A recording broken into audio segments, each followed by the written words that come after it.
Hello, Mr. McDevitt back again to read Harry Potter and the Sorcerer's Stone. I'm going to be reading Chapter 4, The Keeper of the Keys. Boom! They knocked again. Dudley jerked awake. Where's the cannon? He said stupidly. There was a crash behind them, and Uncle Vernon came skidding into the room. He was holding a rifle in his hands. Now they knew what had been in the long, thin package he had brought with them. "Who's there?" he shouted. "I warn you, I'm armed." There was a pause, then smash! The door was hit with such force that it swung clean off its hinges and with a deafening crash landed flat on the floor. A giant of a man was standing in the doorway. His face was almost completely hidden by a long, shaggy mane of hair and a wild, tangled beard. But you could make out his eyes, glinting like black beetles under all the hair. The giant squeezed his way into the hut, stooping so that his head just brushed the ceiling. He bent down, picked up the door, and fitted it easily back into its frame. The noise of the storm outside dropped a little. He turned to look at them all. "Couldn't make us a cup of tea, could ya? It's not been an easy journey." He strode over to the sofa where Dudley sat frozen with fear. "Budge up. Yeah, great lump," said the stranger. Dudley squeaked and ran to hide behind his mother, who was crouching terrified behind Uncle Vernon. And here's Harry," said the giant. Harry looked up into the fierce, wild, shadowy face and saw that the beetle eyes were crinkled in a smile. "Last time I saw you, you was only a baby," said the giant. "Yeah, look a lot like your dad, but you've got your mum's eyes." Uncle Vernon made a funny rasping noise. "I demand that you leave at once, sir," he said. "You are breaking and entering." "Oh, shut up, Dursley, you great prune," said the giant. He reached over the back of the sofa, jerked the gun out of Uncle Vernon's hands, bent it into a knot as easily as if he had been made of rubber, and threw it into a corner of the room. Uncle Vernon made another funny noise, like a mouse being trotted on. "Anyway, Harry," said the giant, turning his back on the Dursleys, "a very happy birthday to ya. Got some for ya here. I might have sat on it at some point, but it'll taste all right." From an inside pocket of his black overcoat, he pulled a slightly squashed box. Harry opened it with trembling fingers. Inside was a large, sticky chocolate cake with "Happy Birthday, Harry" written on it in green icing. Harry looked up at the giant. He meant to say thank you, but the words got lost on the way out of his mouth, and what he said instead was, "Who are you?" The giant chuckled. "True, I haven't introduced myself. Rubeus Hagrid, keeper of keys and grounds at Hogwarts." He held out an enormous hand and shook Harry's whole arm. "What about that tea, then, eh?" he said, rubbing his hands together. I'd not say no to summat stronger if you've got it, mind." His eyes fell on the empty grate with the shriveled chip bags in it, and he snorted. He bent down over the fireplace. They couldn't see what he was doing, but when he drew back a second later, there was a roaring fire there. It filled the whole damp hut with flickering light, and Harry felt the warmth of wash over him as though he'd sunk into a hot bath. The giant sat back down on the sofa, which sagged under his weight, and began taking all sorts of things out of his pockets of his coat. A copper kettle, a squishy package of sausages, a poker, a teapot, several chipped mugs, and a bottle of some amber liquid that he took a swig from before starting to make tea. Soon the hut was full of the sound and smell of sizzling sausage.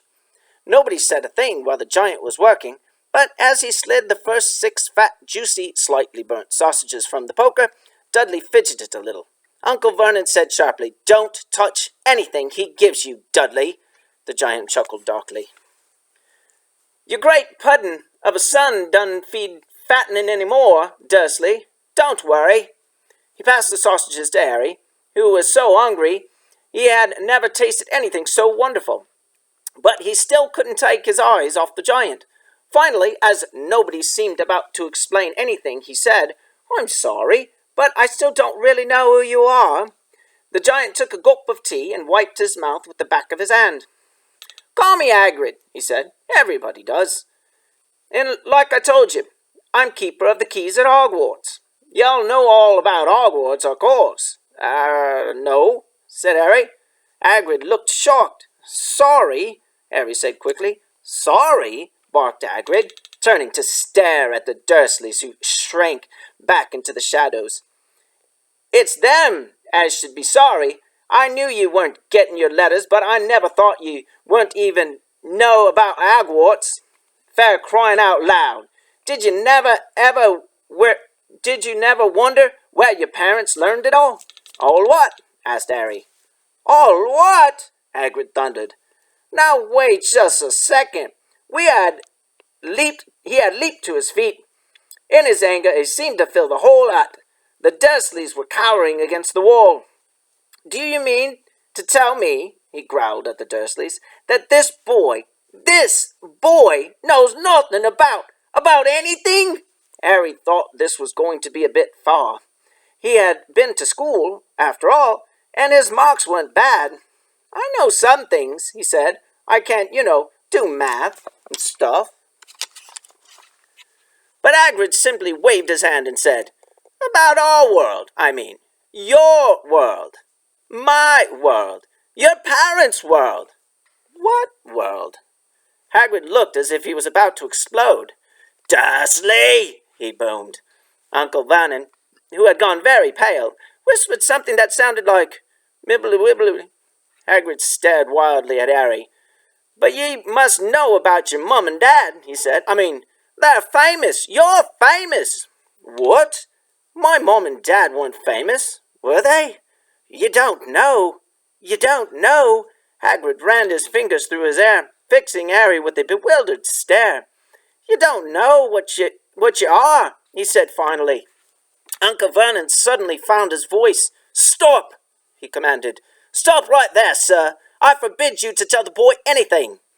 A braver man than Vernon Dursley would have quailed under the furious look Hagrid now gave him. When Hagrid spoke, his every syllable trembled with rage. "You never told him?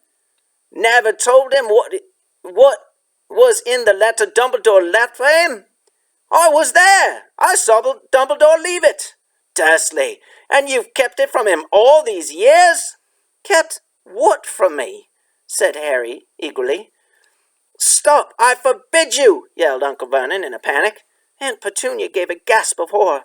"Oh, go boil your heads, both of you," said Hagrid.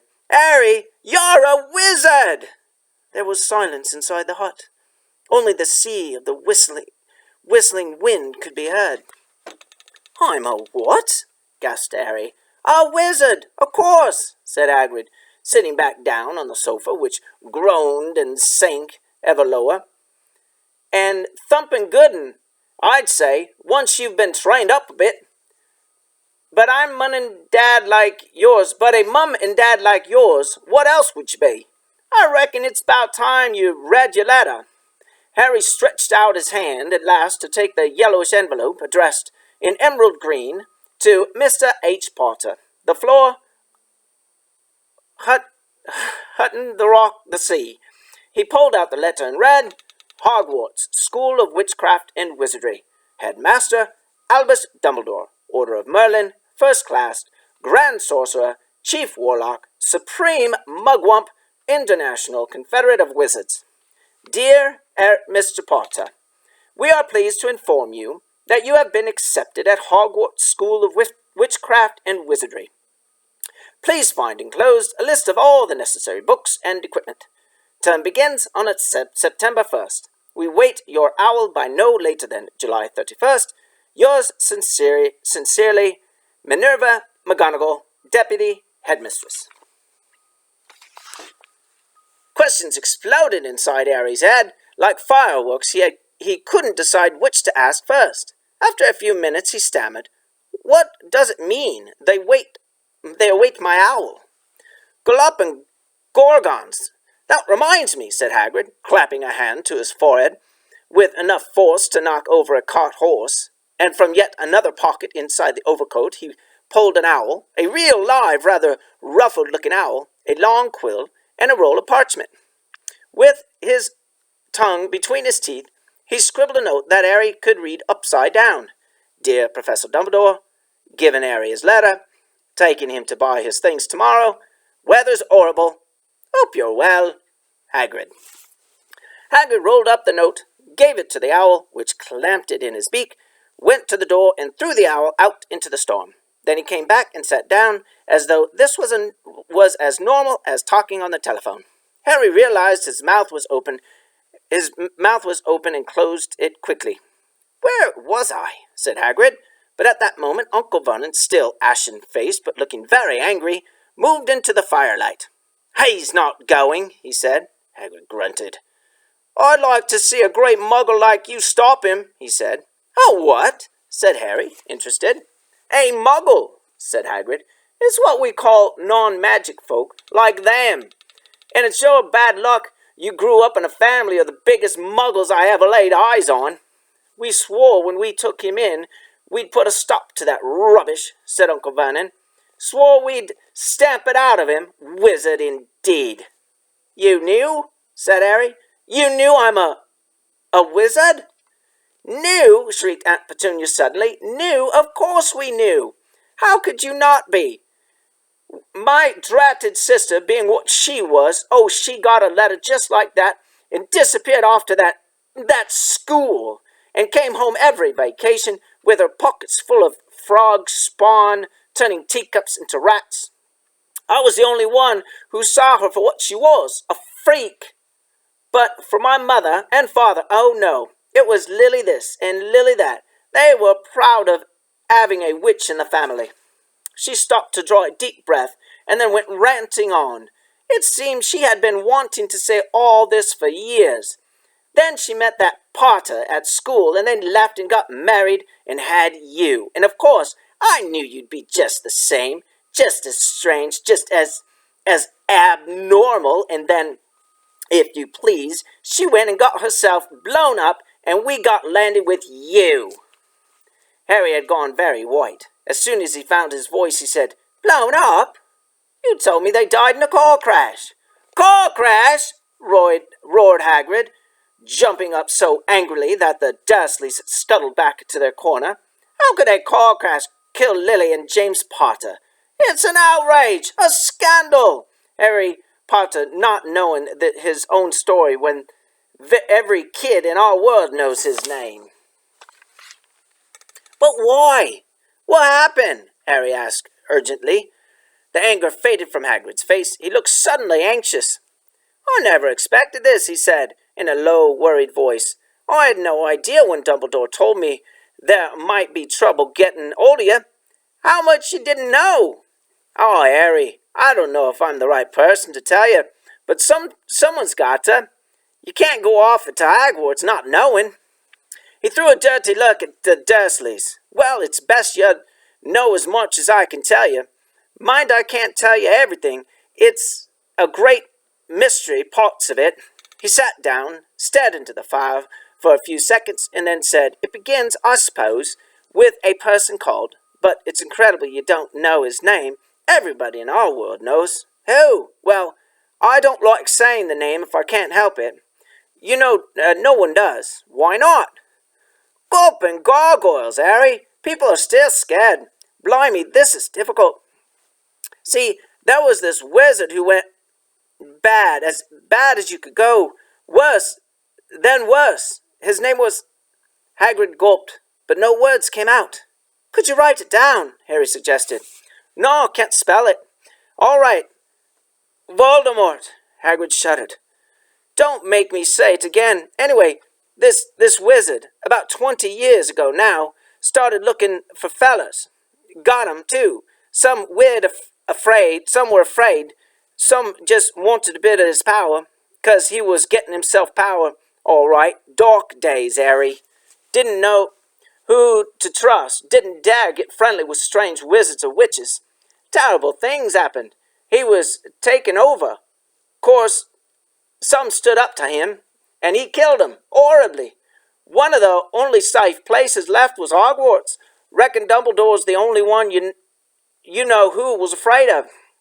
Didn't dare try taking the school, not just then anyway. Now your mom and dad were as good a witch and wizard as I ever knew. Had boy and girl at Hogwarts in their day. Suppose the mystery is why you-know-who never tried to get him on his side before. Probably knew they were too close to your Dumbledore to wanting anything to do with the dark side. Maybe he thought he could persuade him. Maybe he just wanted him out of the way. All anyone knows is he turned up in the village where you was all living on Halloween 10 years ago. You was just a year old. He came to your house and Hagrid suddenly pulled out a very dirty, spotted handkerchief and blew his nose with a sound like a foghorn. Sorry, he said, but it's that sad. Knew your mom and dad, and nicer people you couldn't find anyway. You know who killed him. And then, and this is the real mystery of the thing, he tried to kill you too. Wanted to take a clean job of it, I suppose, or maybe he just liked killing by then. But he couldn't do it. Never wondered how you got that mark on your forehead. That was no ordinary cut. That's what you get when a powerful, evil curse touches you. Take care of your mom and dad and your house but it didn't work on you. And that's why you're famous, Harry. No one ever lived after being decided to kill him. No one except you. And he'd killed some of the best witches and wizards of the age. The McKinnons, the Bones, the Pruitts. And you was only a baby, and you lived. Something very painful was going on in Harry's mind. As Hagrid's story came to a close, he saw again the blinding flash of green light, more clearly than he had ever remembered it before. And he remembered something else. For the first time in his life, a high, cold, cruel laugh. Hagrid was watching him sadly.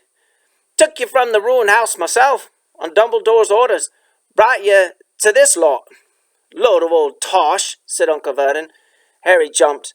He had almost forgotten that the Dursleys were there. Uncle Vernon certainly seemed to have got back on his courage. He was glaring at Hagrid, and his fists were clenched. Now you listen to me here, boy, he snarled. I accept there's something strange about you. Probably nothing a good beating wouldn't have cured. And as for all this about your parents, well, they were weirdos. No denying it. And the world's better off without them, in my opinion. As for all they got, getting mixed up with these wizarding types, just what I expected. Always knew they'd come to a sticky end. But at that moment, Hagrid leaped from the sofa and drew a battered pink umbrella from his inside coat. Pointing this at Uncle Vernon like a sword, he said, I'm warning you, Dursley. I'm warning you. One more word. In danger of being speared on the end of an umbrella by a bearded giant, Uncle Vernon's courage failed again. He flattened himself against the wall and fell silent.